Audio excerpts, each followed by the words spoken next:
اعوذ باللہ من الشیطان الرجیم بسم اللہ الرحمن الرحیم۔ عزیزان من، آج اس ویڈیو کے اندر ہم روضہ امام رضا علیہ الصلاۃ والسلام کا مختصر سا تعارف بیان کریں گے۔ بادشاہ امام رضا علیہ السلام کے حرم پاک کا کل رقبہ 240 ایکڑ ہے، یعنی 1920 کنال۔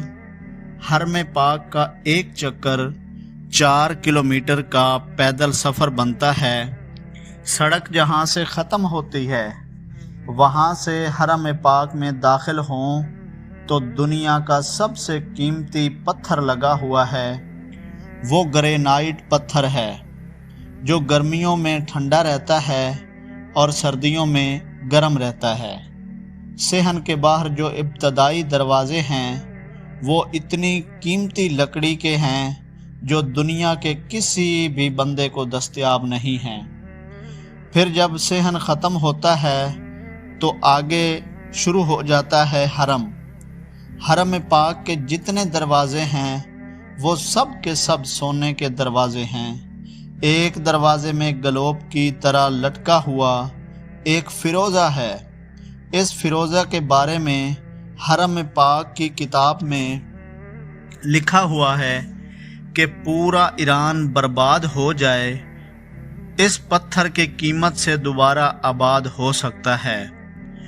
بادشاہ رضا علیہ السلام کے مہمانوں کے لیے جو سبیلیں ہیں وہ سونے کی ہیں اور جو پینے والے برتن ہیں وہ چاندی کے ہیں۔ یوں ہی صحن ختم ہوتے ہیں، آگے جوتے اتارنے کی جگہ ہے، جدھر زوار اپنی جوتیاں اتارتے ہیں۔ وہاں پر میرے بادشاہ کے 8000 نوکر کھڑے ہیں، اور یاد رکھنا وہ دنیا کے کوئی عام بندے نہیں ہوتے جو بے روزگار ہوں اور وہاں چلے جائیں اس کام کے لیے۔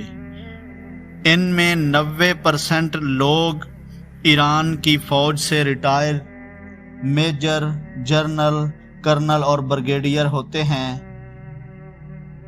جسے آفیسر ہیں وہ ریٹائرمنٹ لے کر، جو اس جیسے آفیسر ہوتے ہیں وہ ریٹائرمنٹ لے کر درخواست دیتے ہیں کہ ہمیں پینشن نہ دیں۔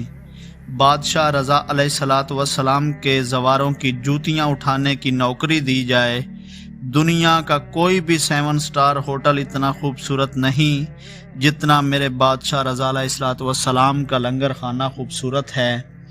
جہاں تک میں نے ایک عالم دین سے سنا تھا کہ وہاں پر زوار کی عرش کے فرشتے مہمان نوازی کرتے ہیں، اور جتنی بھی چیزیں ہیں، سونا، چاندی، اینٹیں، پتھر، ان سب کی فیکٹریاں بادشاہ امام رضا علیہ السلام کی اپنی ہیں۔ کچھ صحن ایسے ہیں جن کا رقبہ بہت وسیع و عریض ہے، ان کو صحن بزرگ کہتے ہیں۔ اس صحن میں بزرگ، ضعیف اور معذور زوار مہمان آتے ہیں، ان کے لیے صحن میں امام رضا علیہ السلام کی گاڑیاں کھڑی ہوتی ہیں، اس لیے کہ میرا زوار چل نہیں سکتا، اسے سواری پر لے کر آؤ۔ 3 منزلوں پر محیط ہے۔ میرے بادشاہ رضا علیہ السلام کی زری مبارک ان 3 منزلوں کی زیارت کی جاتی ہے۔ ان 3 منزلوں پر دنیا کی ہر قسم کی کرنسی، روپیہ، یورو، ڈالر، ریال، دینار، پاؤنڈ وغیرہ ہر قسم کی کرنسی سے بھری ہوئی پڑی ہوتی ہیں۔ یہ تینوں منازل ایران پر تقریباً 44 سال سے پابندیاں ہیں۔ ایران بادشاہ رضا علیہ السلام کی جوتی کا صدقہ آج تک غریب نہیں ہوا۔ مملکت ایران مقروض ہے۔ اس 8ویں امام کی لاکھوں کی تعداد میں مولا کی فیکٹریوں میں ایرانی لوگ ملازمت کرتے ہیں۔ کروڑوں گھر امام رضا علیہ السلام کے سہارے سے پلتے ہیں۔